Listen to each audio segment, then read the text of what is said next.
जनपद की कमान जब जब अच्छे अधिकारी ने संभाली है, तब तब एटा जनपद से अपराध और अपराधी ने पलायन ही किया है और जनपद वासियों ने चैन की सांस ली है।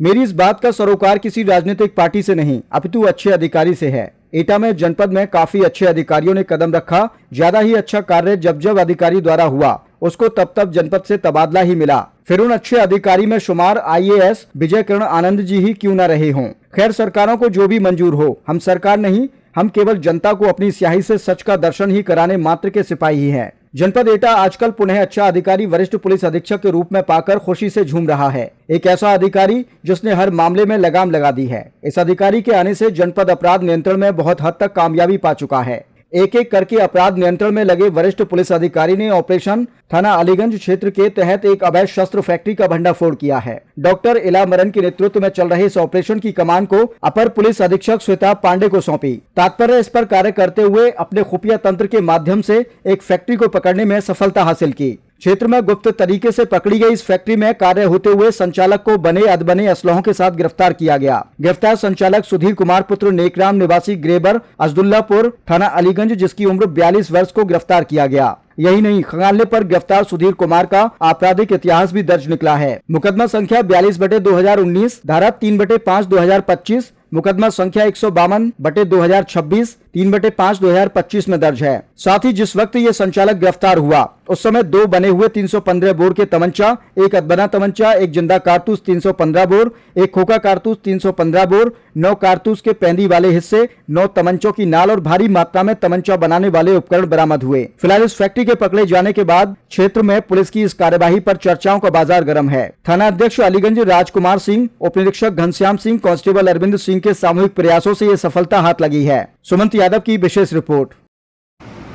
पिछले कुछ दिनों से जनपद एटा में कुछ ऐसे अभियुक्त पकड़े गए थे अवैध तमंचों के साथ, जिनके द्वारा पूछताछ में ये बताया गया था कि जनपद में वो कुछ ऐसे स्थान हैं जहाँ पर अवैध तमंचे बन रहे हैं और वहाँ से उनके द्वारा खरीदकर अवैध रूप से इस तरह की फायरिंग की गई है या घटना कारित की गई है। उनसे लिए गए इनपुट के आधार पर ये जनपद पुलिस द्वारा तय किया गया कि पिछले 10 वर्षों में जितने भी अभियुक्त अवैध तमंचा फैक्ट्री में जेल भेजे गए हैं या इस तरह के अभियुक्त प्रकाश में आए हैं, साथ ही अवैध तमंचे में जिन लोगों को जेल भेजा गया है उनके विरुद्ध कार्रवाई की जाए। इसी को दृष्टिगत रखते हुए एक ऑपरेशन आयुध नाम से एक अभियान चलाया गया, जिसमें 4 तारीख की रात्रि में और 5 तारीख की रात्रि में 4-5 की रात्रि में कार्रवाई की गई है। समस्त जनपद प्रभारियों द्वारा इसमें ऑपरेशन आयुध में कार्रवाई करते हुए विभिन्न अभियुक्तों के घरों को सत्यापित किया गया है। इसी क्रम में थाना अलीगंज प्रभारी द्वारा तत्परता दिखाते हुए वहाँ पर एक घर में दबिश दी गई थी, जहाँ से एक अभियुक्त जो है अवैध तमंचा बनाते हुए पकड़ा गया था।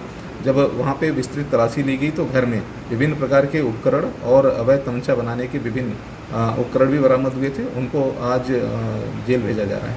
कितने बने अदबने तमंचे पकड़े गए हैं यहाँ से? अभियुक्त के घर पे जो दबिश दी गई है, अभी तो वहाँ पे तत्काल के रूप में 3 बने हुए तमंचे तथा विभिन्न प्रकार के उसके उपकरण, नाल और ट्रिगर इत्यादि बरामद हुए हैं, जो भारी मात्रा में है। अभियुक्त द्वारा पूछताछ में पूर्व में भी इस तरह के अवैध तमंचे बनाकर जनपद के आसपास के क्षेत्र में इसे सप्लाई करना बताया गया है। उन लोगों के ऊपर भी तस्दीक की जा रही है, उनको भी पकड़ने की कोशिश की जाएगी जो लोग यहाँ से तमंचा ले गए हैं।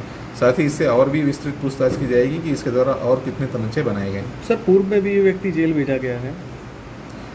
इसी का अभियान था ऑपरेशन आयुध, जिसमें पूर्व में अवैध शस्त्र फैक्ट्री में जो लोग जेल गए थे उनके विरुद्ध कार्रवाई की गई थी।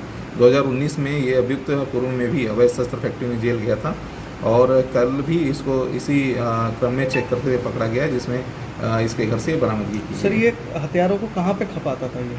जैसा कि मैंने आपको पहले ही बताया है कि इसके द्वारा बताया गया है कि कुछ लोग इसके यहाँ से तमंचे ले गए हैं और पहले भी हम लोगों ने कुछ लोगों को पकड़ा है जिनके द्वारा इनपुट दिया गया था, उसी के आधार पर कार्रवाई की गई। क्या चुनाव में माहौल बिगाड़ने के लिए कोई? नहीं, ऐसा कोई अभी इस तरह का तथ्य प्रकाश में नहीं आया है, क्योंकि यहाँ अभी 3 ही बने तमंचे बरामद हुए हैं और आगे भी चूँकि ये अभियुक्त पकड़ा गया है और इससे और भी जानकारी इकट्ठा की जा रही है। इसी प्रकार की कार्रवाई जनपद में सुरक्षित माहौल बनाए रखने के लिए की जाएगी, जिससे कि किसी भी प्रकार का कोई भी माहौल ख़राब करे तो उसके विरुद्ध कठोरतम कार्रवाई की जा सके।